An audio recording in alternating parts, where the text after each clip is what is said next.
whole uncertainty, not knowing, the moment to the next moment, dealing with stuff like this. We've already dealt with the loss of my father-in-law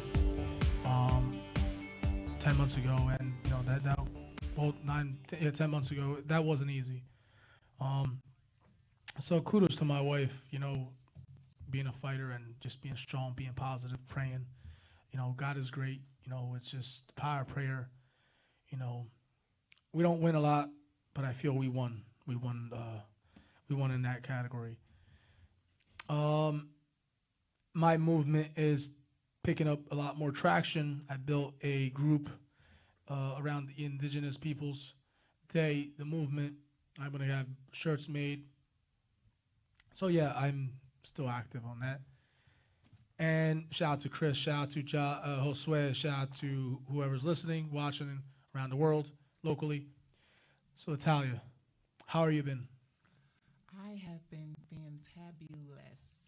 It's And been, I'm so happy to be here. I know it's been 2 years. 2 years, right? Yeah. Almost 2 years to the time, Yeah. And we had similar issues with the mic. right? It Yeah. always happens. It always happens. Okay, there we go. So 2 years. How have I can't say how your weekend has been. So how your 2 years away from us has been.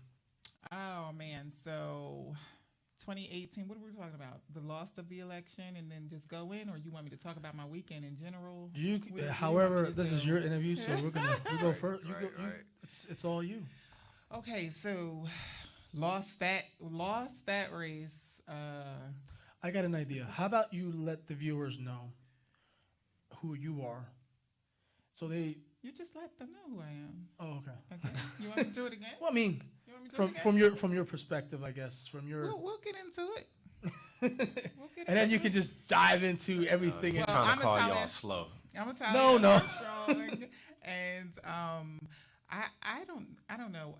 The term is community activist, but I don't know if I like to call myself a community activist. I'm definitely You're an educator. Definitely a humanitarian. I am serious about injustices throughout the United States, but right now I'm latched on tight to reparations and the ADOS movement. So Much respect to that. I mean, much respect to you, because we were before we got in air, we were talking something about that similar to that. So much respect to you on that. Thank you. So I did want to speak briefly about the 2018 election that I lost, by the way. I can't stress that enough because I'm proud of the work that went down on my end.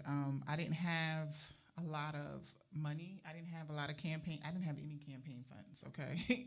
A little bit of campaign funds, no campaign team. I was working with two fabulous people who are very knowledgeable in politics and how it works, but they don't live in Trenton, New Jersey, and they were not able to lend their time to me full time.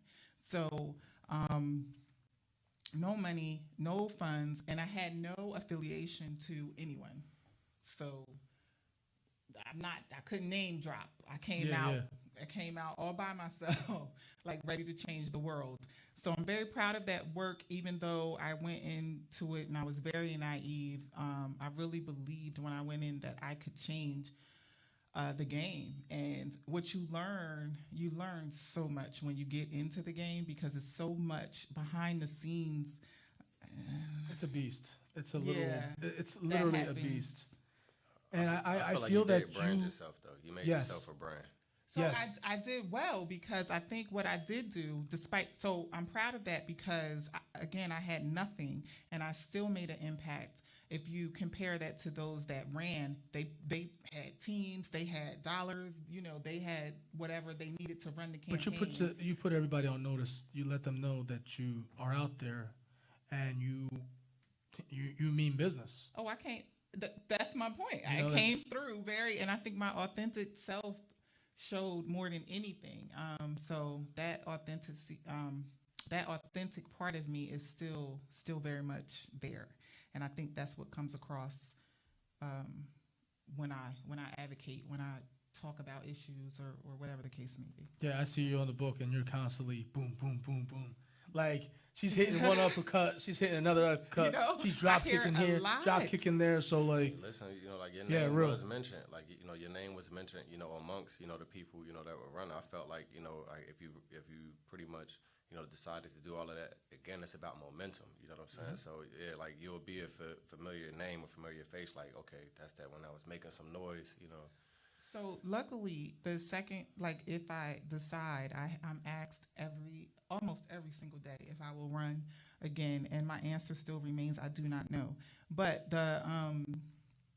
the good thing about this second go round, if there is going to be a run, is I have some pretty good people that want to help this go round. Some pretty knowledgeable.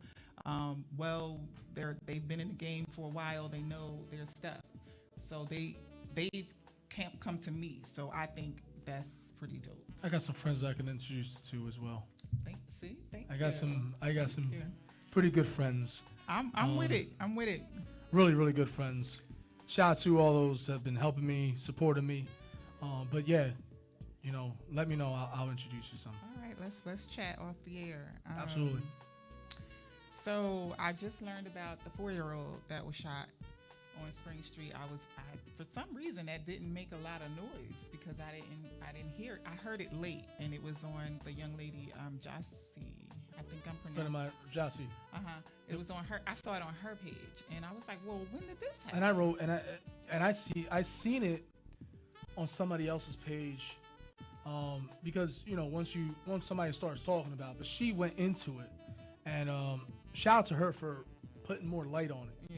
Yeah. That's how I read more about it, and I just 'Cause it simply was commented like- like right. heartbreaking. That's just, a 4-year-old should not even be in that predicament, but she's just standing by her mom. Exactly. So that's like part of my like if you just look at the current administration, and there's people are always talking about the mayor, talking about the council, how horrible they are, or whatever the case may be. I still maintain as a homeowner in the city of Trenton that we pay too much taxes to even be dealing with this. The baby should have never been shot. We shouldn't have to dodge bullets. With the amount of money I pay in taxes is ridiculous, and for what I don't get in return. And if you go out further into like Hiltonia and Glen Afton and those, they pay more than I do in taxes. And so I just feel like the homeowners undergird Trenton, the city of Trenton, so much, but we get nothing in return. And so shootings and things of that nature, it's a bigger picture. It's a broader topic that we have to talk about as to why this is happening. Absolutely. But I feel like for the amount of money that comes out of our pockets, more needs to be done. The perfect analogy and I'm not putting out anybody in particular. I'm not putting out the police. I'm not putting the political brass. I'm just saying what you get. When you go to the store, you buy a bag of chips, and you get this big air-filled bag of chips, and when you open it, you only got half full. Right. That is what I feel at certain times that the people of Trenton, and I have to say this because I don't live in Trenton, but as a Trenton native, I love Trenton as much as anybody who lives there. But I feel that sometimes you buy a bag of chips, and as you think it's mostly full, It's but when you not. open it, you're only getting a little sample size for what you pay for. And that's just the perfect analogy, of what you're getting in Trenton at times. I'm not saying the administration is bad. I'm not saying the council is bad. I'm just saying as a whole, because then you add the crime, per cap, in a town that's only 7 miles long, a radius, and yet, the housing, the abandoned homes, we can go on for days talking about this. We absolutely can. I'm sorry. My thing is, I think there's enough blame to go around for the entire city. I think that the people need to step up more. Absolutely. I think that the elected officials need to do a better job. Absolutely. But at the end of the day, I'm still a tax-paying citizen, You still live there. resident, and You I'm still live there. pissed. Yeah. I'm pissed. My taxes just went up. So I don't really have time for the excuses because at the end of the day, I'm doing my part. People like me are doing their parts. And we're paying out of our behinds. And I want more.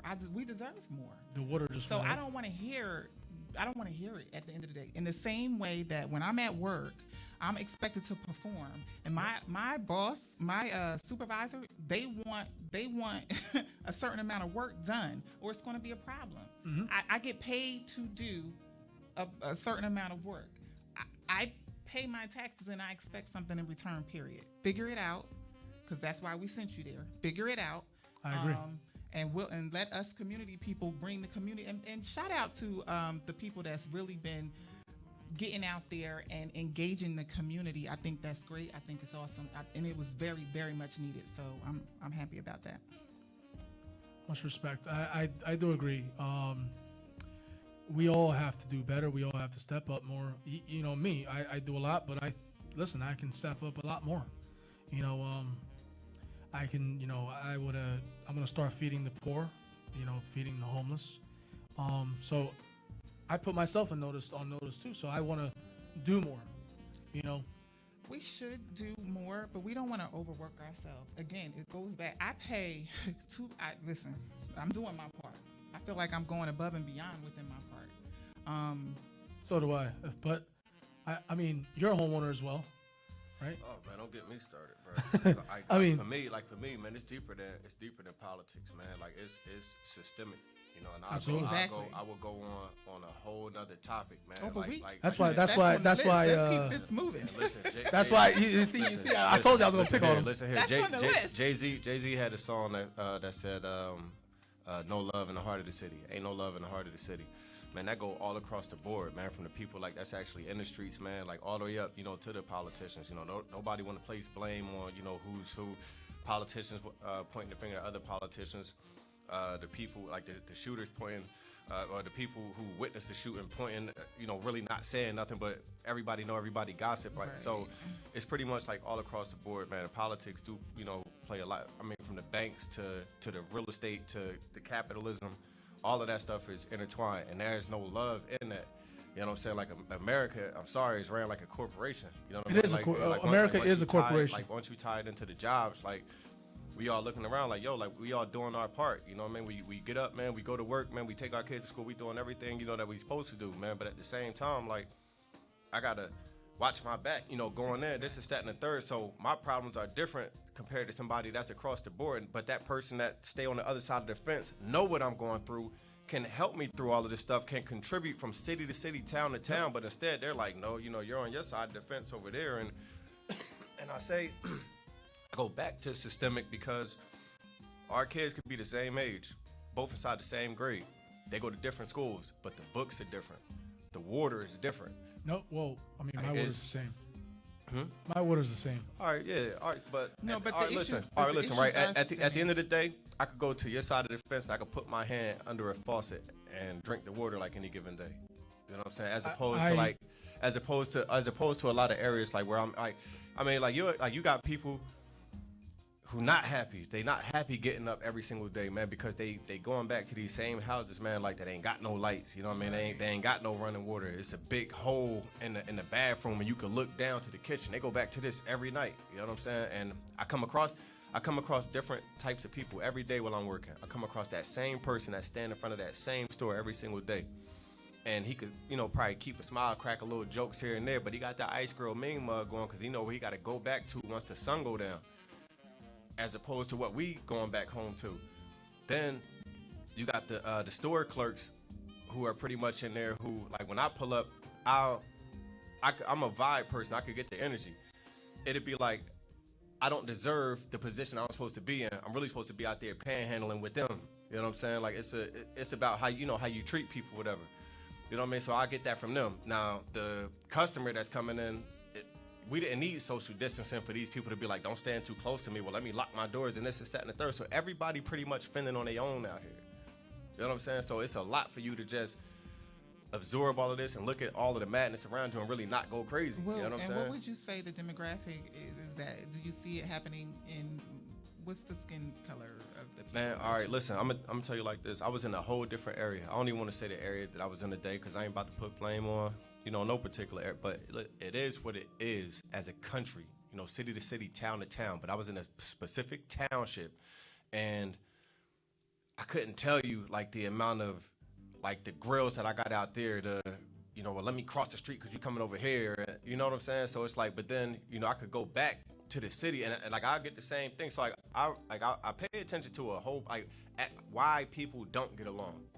I'm not about to get absorbed in that because at the end of the day, I'm only at work. I don't have to never see you again. Like I don't have to, or whatever the case may be. But I'm just looking at all of this from a bigger picture, and I'm like, wow. Now mentally, I'm just in the middle, and I'm like, damn. Like I'll get smooth ice grills out here, specifically like where I'm from. Then go out there, and it's like, what are you doing out here? You don't belong here too. So you got a bunch of people that's like in the middle that like don't know where to go, what to do, like, and it'll make you feel like the world is pretty much mad. You know what I'm saying? Absolutely. I 1000%. I see it all day, every day. I see it all day, every day. Why people don't get along, as opposed to the unity and people standing together in solidarity. I see a lot of why people pretty much stay to themselves, or talk about other, like look at other races or people differently. Like I see that first, and I hear it. I'm just not about to say it to put people on blast. Like I don't know how many times, like I done, heard the stuff that come out of people's mouth. I know that it's racist, but I'm like, all right, this is my job, and I know you, and that's just our relationship, But I'm like, when I clock out, you still think like that. Exactly. That is the scariest point. That at the end of the day, we can't change people's mental psyche. We could only try to change what is going on around us. You know what I'm saying? I'm sorry, I said I wasn't really going to talk. It's all right. I picked on you, so. Yeah. So, part of the reason why I was here tonight was not to beat up on Trenton. I think Trenton gets beat up enough. But I also think, as a taxpayer, I'm pissed about the amount of money that I pay and the little services that I get. It is what it is. Yeah. But I came here tonight to talk about the ADOS movement and what that is. So ADOS is an acronym, and it stands for American Descendants of Slavery. And it's a fairly new political group, although it's been around, I would say, 5+ years now. But it's really like found its footing and getting its grips on the national stage. What's the name of that again? ADOS, American Descendants of Slaves. And so this political group seeks to restore the national character and experience of African Americans here in the United States. The advocacy is grounded in lineage and not race. So I'll get into that in a moment. And it advocates for social and economic justice here in the United States, with the focus being on reparations and a Black agenda. This group does not seek to be anti-anything, which is what that's kind of what is out there now. They're saying we're anti-immigrant and stuff like that, and that's not the case at all.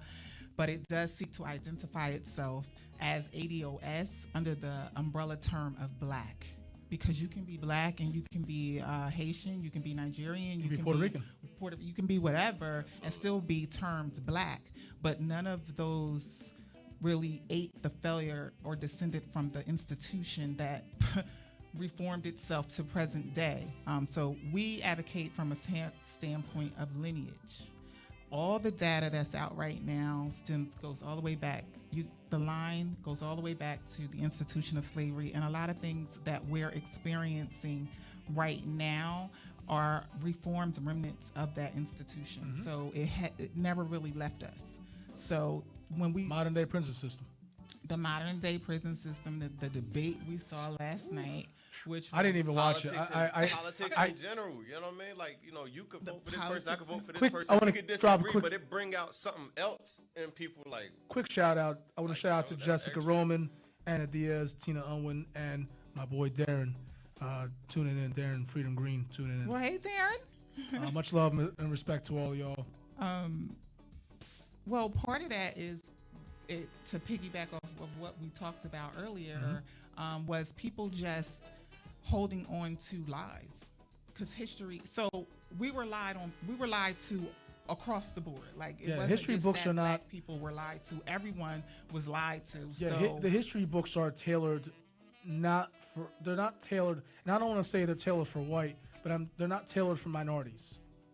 They're not, the lot of, the Indian They're history not even is tailored not for told. modern day white people, because a lot of these history books were told by people back then Yes. who, as you said, the word demographic, didn't have a real grip on what the demographics were going to be.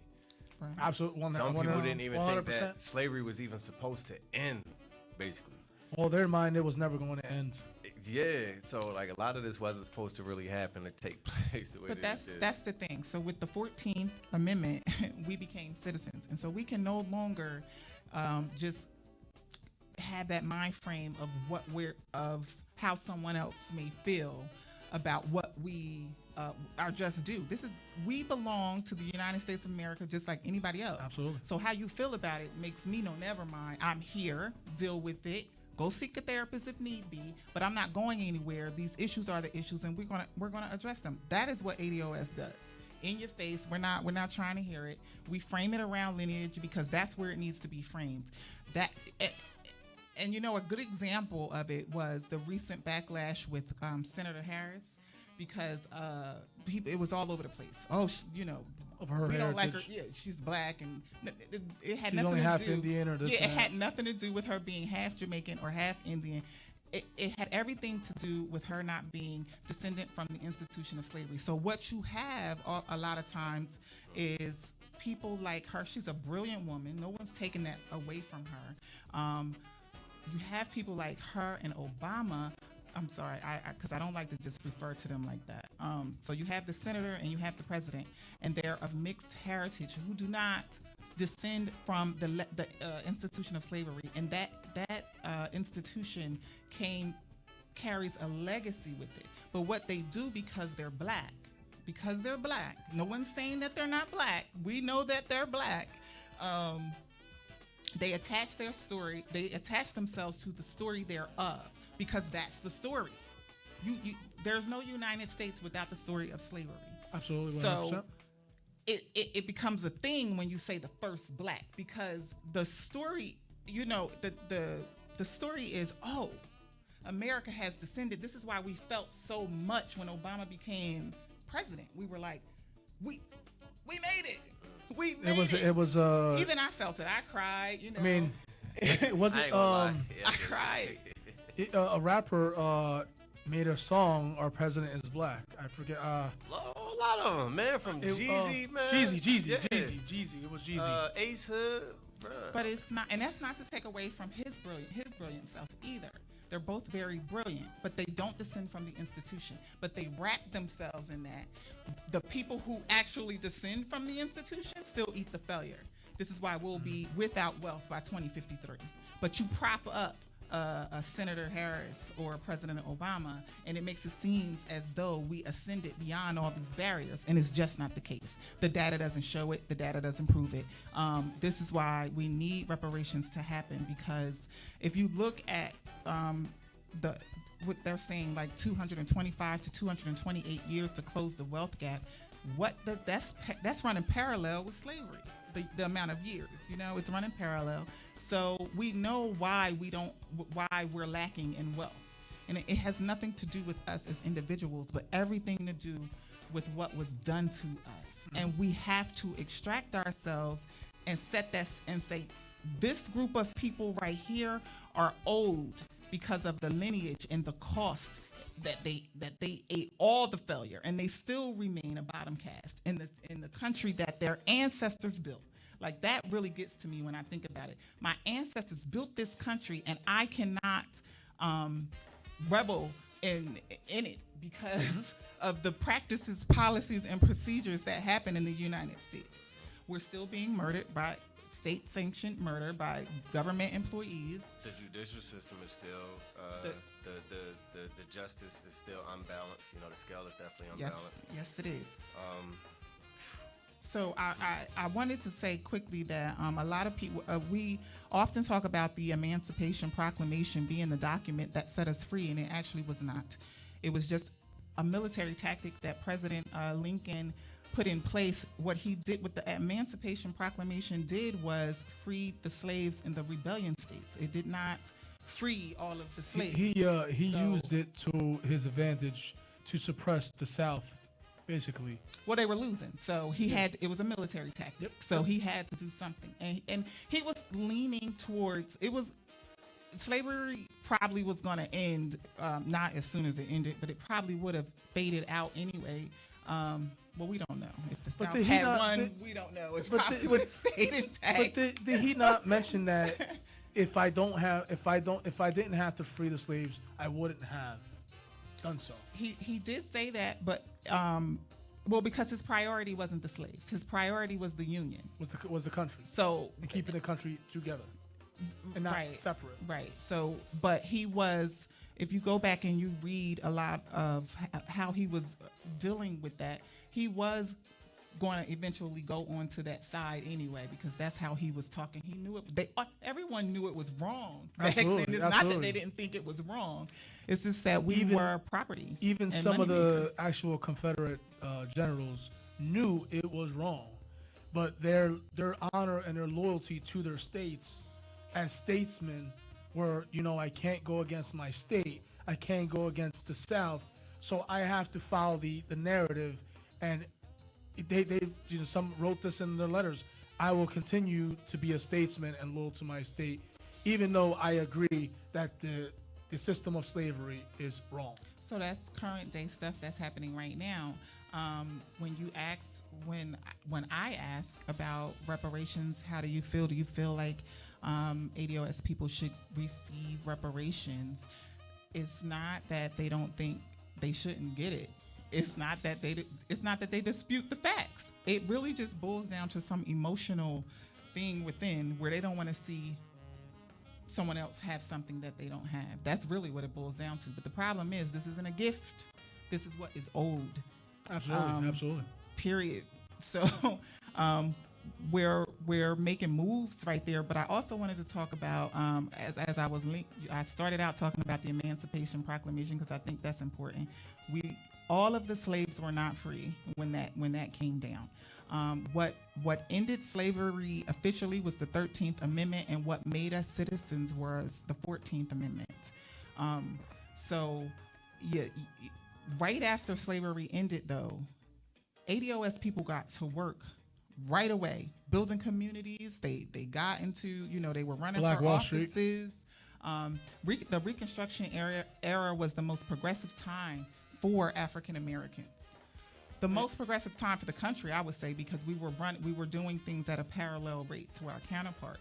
And then, that all came to an end when President Hayes removed the federal troops, and we saw the KKK was born during that time, and so the terror came down. Another misconception that black men got the right to vote in 1870. They always had the right to vote. So we always say that we didn't get our right to vote until 1965. That is not true. We were terrorized into not voting, therefore we didn't vote. Yeah, some of the constituents were brutally beaten at the polls. Well, people lost their lives. Yeah, there were riots because of it. Yeah. So the 1964 Voting Rights Act, what that did was eliminate the discriminatory practices.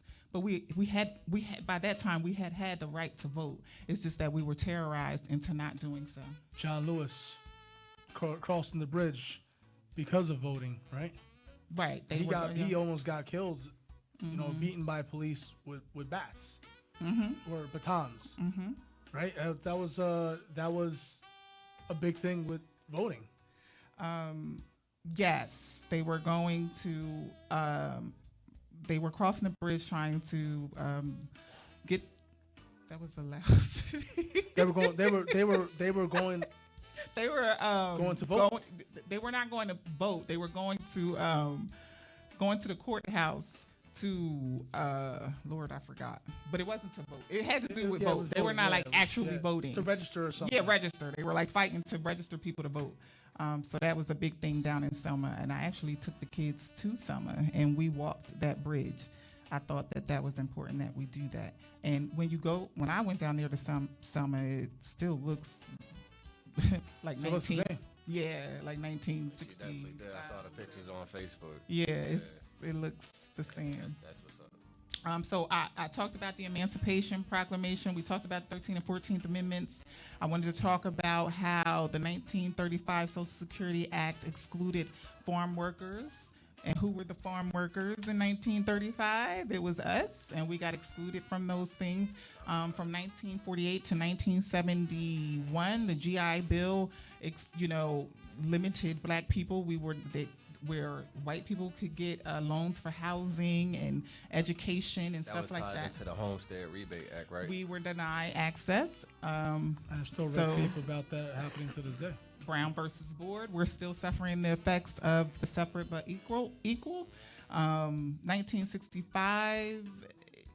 We already talked about that, how that protected the vote. But while I'm on 1965, I wanted to talk about, because a big part of the ADOS movement is this advocacy in when we became a nation, so 1776 to 1965. That is where we advocate around the time frame we advocate for reparations. And so a big point of contention with our black immigrants, our brothers and sisters over there, is racism is a thing. Racism, this is true. And racism is a very problematic thing here in the United States. But it wasn't until 1965, with the passing of the Immigration Act, that you see an influx of immigrants into the United States. And then black immigrants in particular came in mass between 1970 and 1980. The numbers really fluctuated high. So I said that to say that for the most part, it was the terror that rained down. It was on those that were descended from the institution of slavery. So we have all these. We had the 1968 Fair Housing Act that had to come down to stop the housing practices that were going down against us. It was so many things that kept us out, so many policies put in place. I didn't even get into black codes and Jim Crow, but so many things that were in place to keep us locked out from accessing what a citizen should be able to access, because the 14th Amendment said we were citizens. Mm-hmm. So this is why reparations is important. It's owed to a particular group of people, period. A black agenda is needed for all black Americans that live in the United States, but reparations is to go to those descended from the institution of slavery. Much respect to you. I hope I did a good job of listen, explaining that. Awesome You put job. that- Hey, listen, hey, nah, but listen, that brought me to a comedian that had this joke, but it was so much truth behind it. Where he was like, so many other different groups out there are fighting for equal rights. He was like, you ever notice? He said, black people never fought for equal rights. He said back then, we were just fighting for civil rights. He was like, can we just get civil? Treat us civil, and not just shoot us down like some type of dog in the street. And it hit me. It was like, even though it was a joke and the crowd was laughing, I'm like, damn, that's true. All the groups that are out these days, man, all of the different type of groups out there all want equal rights. And I said, dang, black people never, really did fight for equal rights. Civil, bruh. It is a shame. That's less than equal. But it's a shame that we're still fighting for civil rights to this day. Civil I mean, rights. we're and now it is now that we're saying, hey, we want to be equal as well. Bruh, think about the word civil. Like, just be civil. That means just don't kill me because like, I walked in front Don't of you. just punch me in the face because I stared at you too long, or don't kill me because somebody said I whistled at one of your ladies or something, bro. Now think civil. about. Let's go with that for a minute. Tulsa, Oklahoma. But let's go with that for a minute, because somebody made the post. So they apparently Emmett Till court date came down the same day as Breonna Taylor's. But I thought about that even further, and I was like, hold up, he got snatched up out of that house. She got murdered in her house, in her home. It's kind of similar. Yeah, kind of. It's a reminder. Yeah. it's ridiculous at the end Yeah. of the day. And we should all remain outraged at this because, Emmett, again, he'd the only be like 14th 80. Amendment said He would be we're like 80. citizens. Emmett would be like 80. But when I went there too, I took the kids to Mississippi. We went to, when I tell you they are very much still afraid of the Ku Klux Klan down there. We went and it looks very, a lot of Old it school. still looks like, yeah. the same. So it's like time has not moved at all. But you know me, I'm from New Jersey. I'm excited. I'm down here. I want to see everything. And I forget the question. I remember asking about the KKK to the guy that was giving us the tour at the Emmett Till Museum. And he, when I mentioned it, it was like he like jolted a little bit. And like, I'm like, so this is a real thing, because there's racism up here, but I don't think I'm afraid of the KKK up here. The But down- KKK was actually very active in New Jersey as well. True. But but hands-on, like interactive Yeah. down but what I'm there. saying, this is Down there. 4 or Down 5 there, years down ago there, is down what I'm there. saying. Yeah. Not 25 years. This is 4 or 5 years ago when I was in Mississippi. And when we were on our way to Money, Mississippi, because we were in the town of Glendora, which is where the uncle was, which is where he got snatched out of. Money is where the store was, where he whistled at the lady. So we were on our way to Money, Mississippi to see, the store does not stand, but I think there's remnants of it. And I'm just a history buff like that. I want to see it all. We almost got ran off the road. Damn.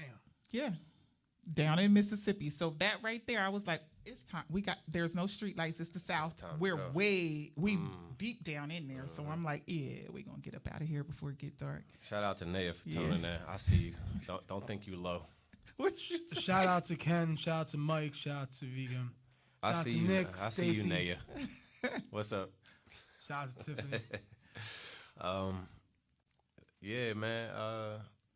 I think I was watching the Michael Moore documentary, and he had put up the Homestead Rebate Act and how that had tied into wealthy, Black people owning land, the farms and stuff, and the poor white people at the time just felt that it wasn't fair, we're real citizens of this country, and a law had got passed that pretty much uprooted these people out of their houses, but told them that they could still remain on the property, meaning that you could still work around there, but you're not going to be able to own it no more. And all that And stuff. that was the law of the land, bro. So had we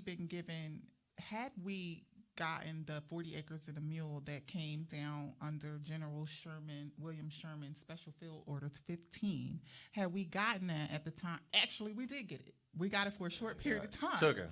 And Like that. President was Johnson taken. took it right on back and I guess gave reparations to the white people back.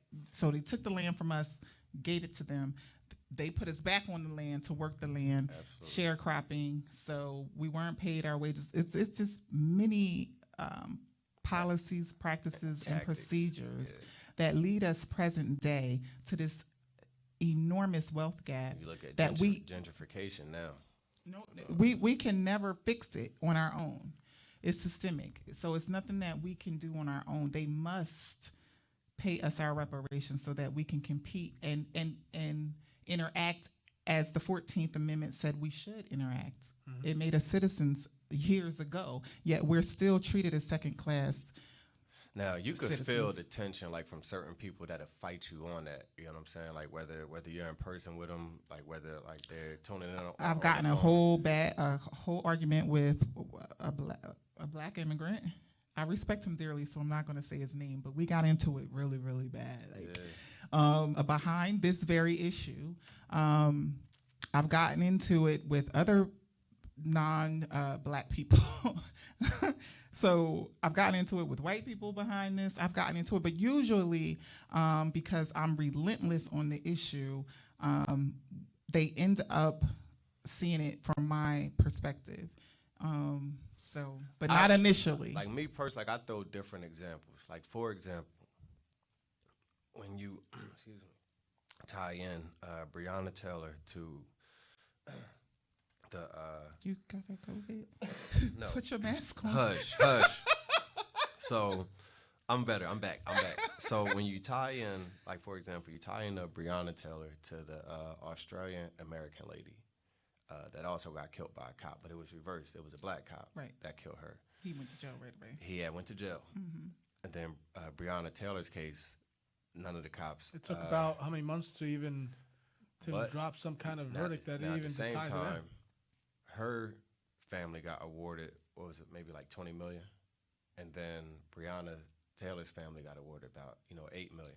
I got into it. I didn't even want to argue about it, but I got into a debate with somebody whose issue was the money difference, and he was like, "So, her family got 20 million and hers got 8, but either way, no amount of money brings the person back." Now I feel your sentiment. I do feel that, but our people are looking at it at a deeper level because it wasn't about that money.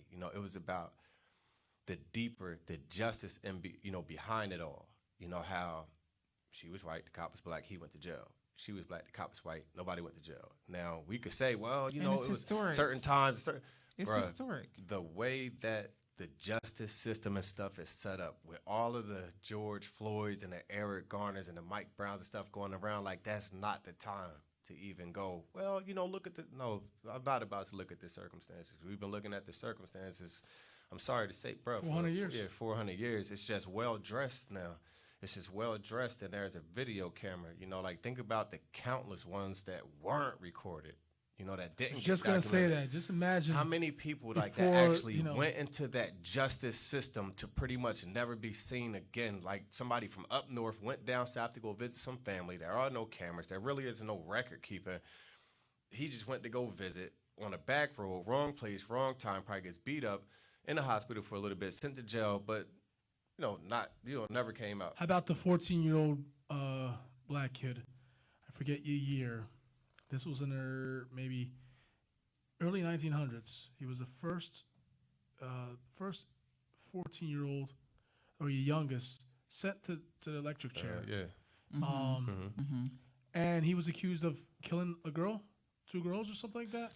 Yeah. That was always the main thing. If you notice, if you look at any of the charges from back in the day, it was either harming a white woman or raping her in some way.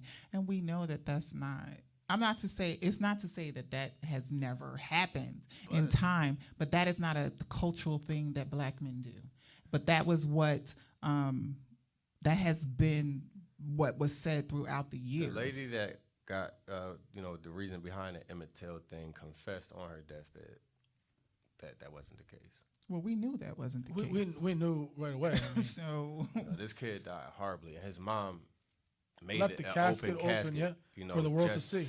And then took pictures of it. And Taraji P. Henson is supposed to be remaking that movie, and she should. It's supposed to highlight the life of Emmett Till. So it picks up where he's full of life. So it's not about to go all into how a lot of the other Hollywood movies are. That's specifically set on that. You actually get to see his life like up until he was a 14-year-old kid. I look at my son. He was a handsome and I'm kid. like, and he was a respectful kid.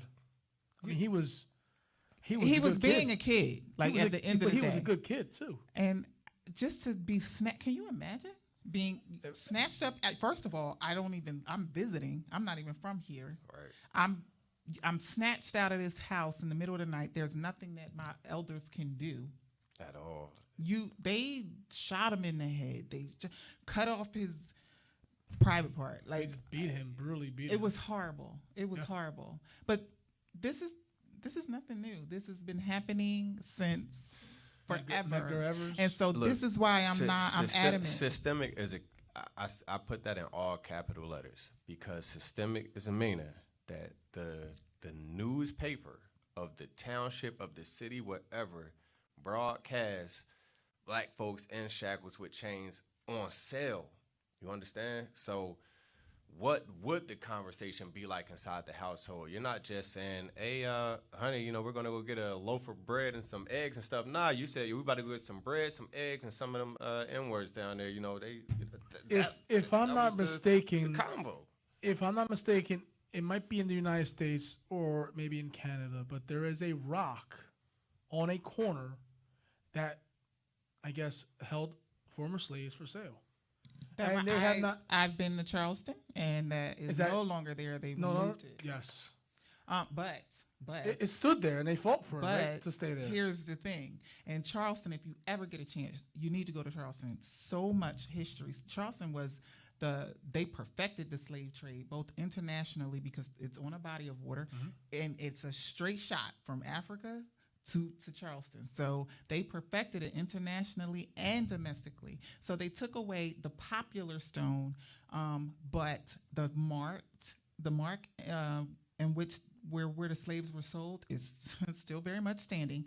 And throughout the city, they have blocks, remnants of That's what I'm slave. saying, the blocks, yes. But this is what I'm saying. They took away the popular one because there was outrage, but they're throughout the city. That is crazy. So it's still. I was just there. The 2 ones months that don't ago. get the press. Exactly, two That is months ago. nuts. That is They're still sick. throughout the right? city. That is sick. And it's a predominantly white town where it used to be predominantly black.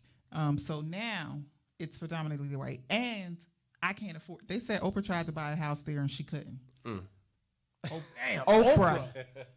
It's beautiful. Wow. It's beautiful. Oprah. If you go there, it's beautiful. I took them when I was down there. I also took them to Fort Sumter. We saw just stood out by the water. Whenever I can go to those places and it's water around. I'll be seeing it, man. I'll be stand seeing by the the pictures. water. You know, so shout out I to went you, to man. I went to last year around this time, in September. Me, my wife, and my 2 kids, we went to our first getaway, and we went to Gettysburg, and we were going on a vibe, thinking, oh, we're gonna see reenactments. Needless to say, we missed the reenactments, but we were more interested in the story of the town, of the people. And that stayed with me more than knowing the battles were there, and I one of the best getaways I had in a while. So I mean, I'm a history buff myself, go to Charleston. You're gonna love it. One is first of all, when I say it's predominantly black, I was not treated unfairly. Even though we had to literally play Find a Black Person. That is no lie. We had to play that.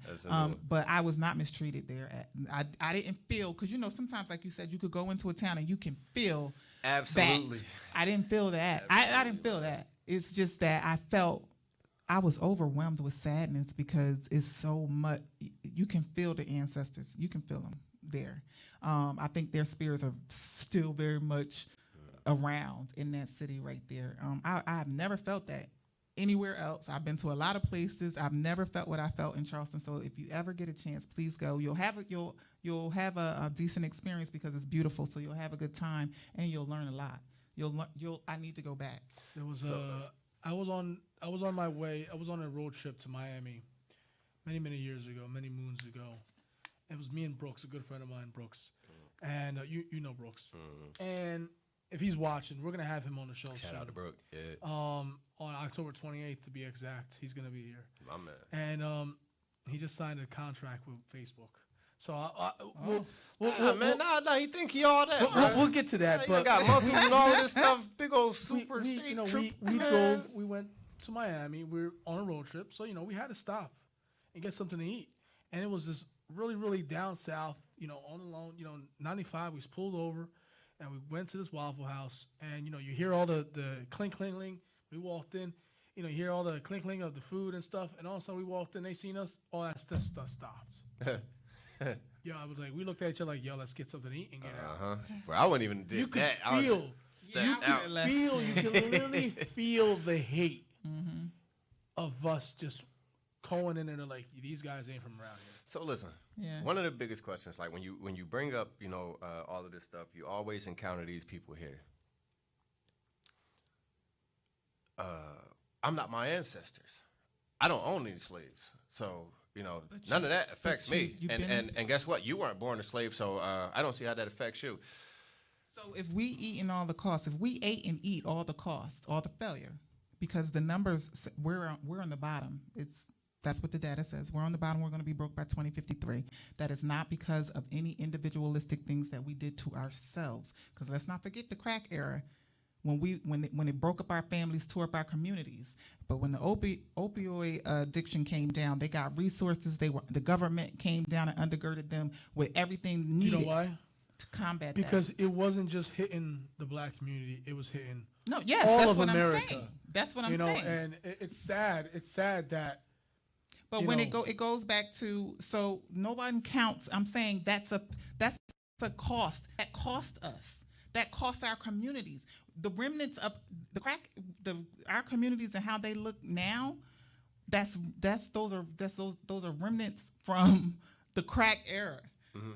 So it tore our communities up. Also so systemic. Somebody eating also the failure. Systemic. Now, Somebody got the privilege. Now, if you don't believe me, look at the geography of this all. If you go to every Martin Luther King Boulevard, no matter where you are in America, how does it look? Come on. It's not like, oh, that's just the Martin Luther King in Trenton. Oh, no, that's just the one in Camden. Bruh, Trenton, Camden, New York, Philly, Chicago, any Martin Luther King Boulevard you go. If I'm lying, I'm flying. If I'm wrong, somebody tell me. No. I'm afraid to say Systematic, you are 1,000% correct. Systematic. That's not by accident. Here's the thing, though. We're fighting it from all angles because you have black people who are ADOS who have something to prove for whatever. I've never felt ashamed of my ancestors. I don't look at them as being less than because they were in an institution that held them in bondage, because if you look at how we live today, we are very much still in bondage. If I have to give a speech to my son, then I'm in bondage. If I got to say to my children, don't put your hands on the wheel, don't look left, don't look right, answer all the questions, be respectful so you don't get murdered, we're in bondage. Simple stuff, even enjoyment. But it's still bondage at the end of the day. We still can't just go inside every swimming pool. We still can't just go to any and every golf club. You remember the swimming pool that we lived around the corner from? Exactly, on Connecticut Avenue, bro. Gotta give you that. I know exactly where it's at. Not one brown person was allowed inside this pool. Not one, and it was a public pool. White. It was a public pool. We talking our time. So when people say stuff like, "I'm not my ancestors," and I don't see how that affects me. Well, if that's the case, tell your people to let's. But see, this is what I want us to stop doing. This is what I want us to stop doing. It's not your job to educate them. My advocacy is not wrapped up in trying to make sure that someone understands my point. I'm here. I'm a citizen of the United States. I don't give a damn how you feel about it. I'm coming, period. Now, I'm kind of bold because if it's hot enough, I'm going to get in your pool. I'm going to go to jail. No, and I don't have no point to prove. I don't have no point to prove like that. I don't You see me. Need to be in your pool. I'm the one that... I don't care, but you know what? I'm gonna educate them no matter what. I see. Like you taking a stand because it's like you are going to realize. I'm not about like you already know what I'm going to say. I'm not about to keep on trying to tell you this, tell you this, and second, third. Guess what?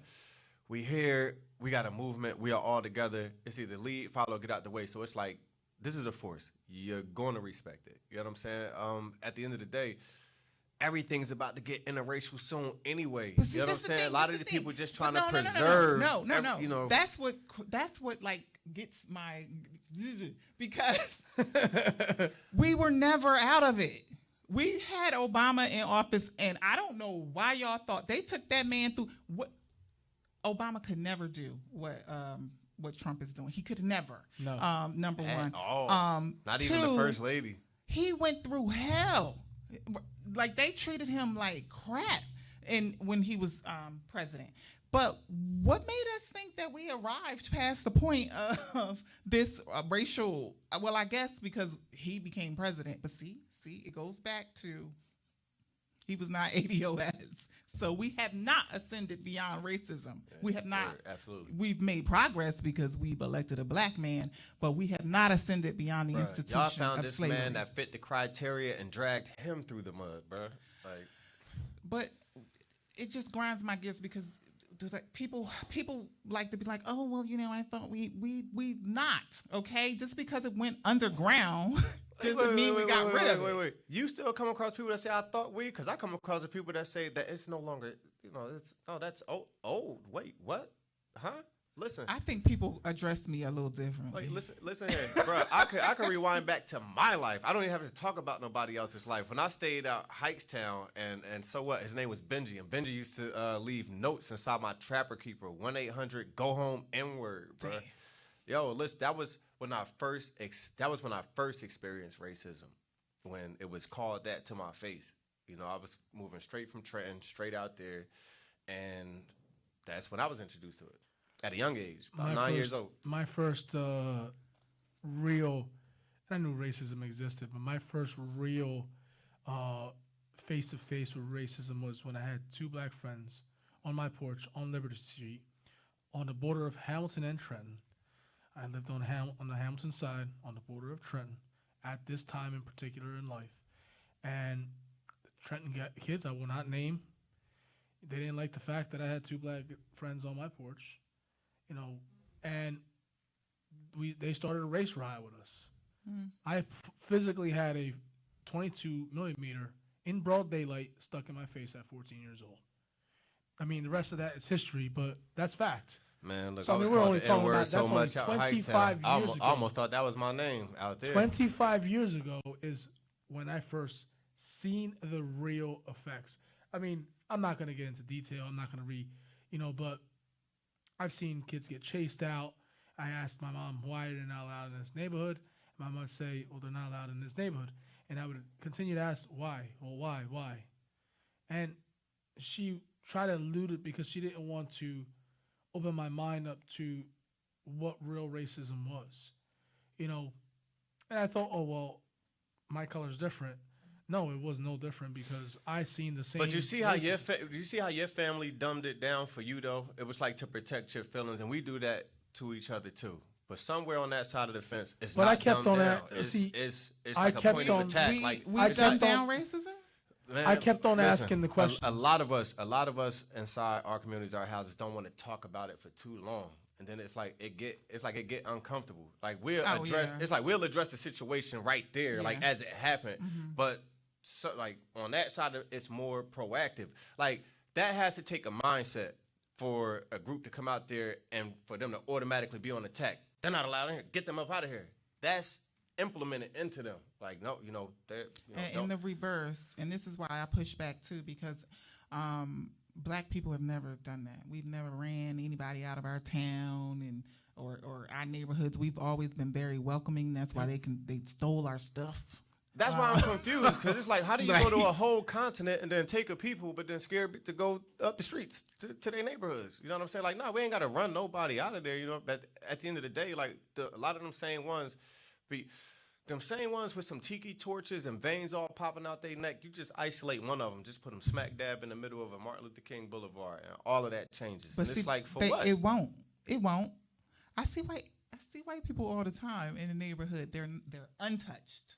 And I'm not promoting violence. I'm just saying, in the same way that How is that going to work out for that man if he out there by himself with a tiki torch screaming that same stuff he was screaming with all of his people? they're not going to touch him. They're not going to touch him. I beg to do. Well, hey, George Zimmerman is still listen, living. we They're not know. going to touch him. Yeah, I agree on They're that. not going to touch him. The Quick reason shout- they quick can't shout-outs. touch him, they can't. Like, what's the name? Put a bounty. Had put a bounty on him. My man from West Side Connection, Snoop Boy. That said he was going to throw the Crips on him. Then all of a sudden, the backlash came on him. Like, what? That man should be able to say what he want to say. Like, look who he's talking about. Like, how's the backlash on him? Then it's like, well, any event, something, happens to him, First of all, we talk too much. That's number one. Right. I would have said No one should have text known message. that there was a bounty on anyone's head, number one. Number two, I don't promote violence, but I'm saying. 1,000%. But if he just happens to trip, slip, stumble across a couple of poop paps, poopity boop boop boops. Real quick, your shout outs. Oh God. I don't know off the top of my head, so I'll just shout out my Everybody. children. I love them. They're doing great things. I have the oldest one in the Navy. She's just flying high. I'm so proud. And then I have my middle child who's get ready to go off to college, and my son, the baby Shout out to that middle child. We're She was my working on cashier. him. She was my cashier the other night. Okay, good. Yeah, Yeah, she's doing her thing, so I'm very proud of her. So shout out to my children, and shout out to the Amazing job. ADOS movement, because it is definitely a movement. And shout out to you guys. Thanks for having me. Appreciate you. Word. This was dope. Shout out, my Man, brother. shout out to Mikki, man. Shout out to I'm sorry. They don't I give me didn't even get nicknames. to go into Atalaya. everything. Oh, I'm sorry. Like, no, but No, I'm go just ahead, saying. go ahead. Oh, listen, shout out, definitely shout out to you, man. You know, your entire movement. I told myself, you know, I was going to be quiet, you know, this show, and Sorry, I picked on you. Nah, it wasn't even you, man. Like, she had put this energy here. Like, I was pretty much, you know, kind of promoting this. You know what I mean? I was shout out to Sheba and all of that. And she comes in all chill, Yo. with her lipstick on. Listen you here. know, Listen she's here. like, well, you know what? I was amped up about this. Even Sheba was amped up about it. She was like, yo, you want to listen to what, you know, she talking about tonight. So I'm like, all right, cool. So I was trying to be quiet, man, but, you know, it was the energy, it was the vibe, it was the aura, man. I was like, yo, I got to speak up, man, to match energies, man, because you brought a whole energy here. You know what I'm saying? And, you know, Ralph, you know, shout out to you. You know, you make it do what it do with the questions, the improv. You know, we the same on this. It's, Hamilton listen, Radio, Nate, shout out to Sheba, you, Free. Mikki. I mean, you know, this was an interview, but this was more about. This was wasn't no your show. interview It at was- all. you know, Yeah, because this we- wasn't no interview at we all, interviewed man. you Like, before, yo, so, we was you know, talking, chopping it up. This man. was, Like, you know, it was a family. pleasure. You know, you're always welcome. You want to come back, you know, to give us more. I mean, listen, we can always fill up the airwaves, you know, with some knowledge. You know, I appreciate you. You know, I appreciate you going out there. You know, being an advocate of what you do. What we do is not an easy job, and I'm not just saying you, me, Billy. I'm talking about the advocates, community activists. I mean, everything we do is not easy. I mean, sometimes you're gonna get backlash, sometimes, but the passion and our energy and our motivation allows us to keep going. You know, because we see a light at the end of the tunnel. You know, so I appreciate you coming on here. Appreciate you promoting it. You see, I promoted it. I try to promote it a little. You know, just to throw it out there. Shout out to Billy. You know, shout out to the viewers, Tippy, Sheba, and Mary You Kate. definitely get the biggest shout out, though, man. Like, Yes. this energy. I'm telling you, like, it I'm wasn't- glad I brought the interview. it- We didn't even talk about. We just kind of like hit a little Listen, bit that's here, why a I little said bit there. it wasn't even no so. interview. It wasn't even no definitely- interview, man. Like, yo, it was just like, nah, wait, I got something to say after that. Well, all right, look, you go ahead. I don't gotta say this. If you want to come in, Yo. come back next month. You're welcome next month. 2 or 3, 3 weeks you can. If you Definitely, want. definitely. Shout out to my wife. Okay. We got great news. I love you. Shout out You're Linda. a pain in my ass, but I love you. Shout out to my kids. Proud of them. They drive me nuts, but you know they got great minds and they got great parents. Shout out to those I've been working hand on hand. Shout out to the Hamilton Council. Shout out to the mayor's office. You know, shout out to y'all for letting me have my voice, for hearing me. Thank you guys. Shout out to all the viewers around the world, locally. Shout out to the platform that Hamilton Radio gives me. Shout out to the producers, Monk, Gino, and Ruben, of course. We're the Freestyle Freaks on HamiltonRadio.net. I'm Ralphie Rotten. Billy the Kid, my right-hand man. Atalaya. And we're out. Peace.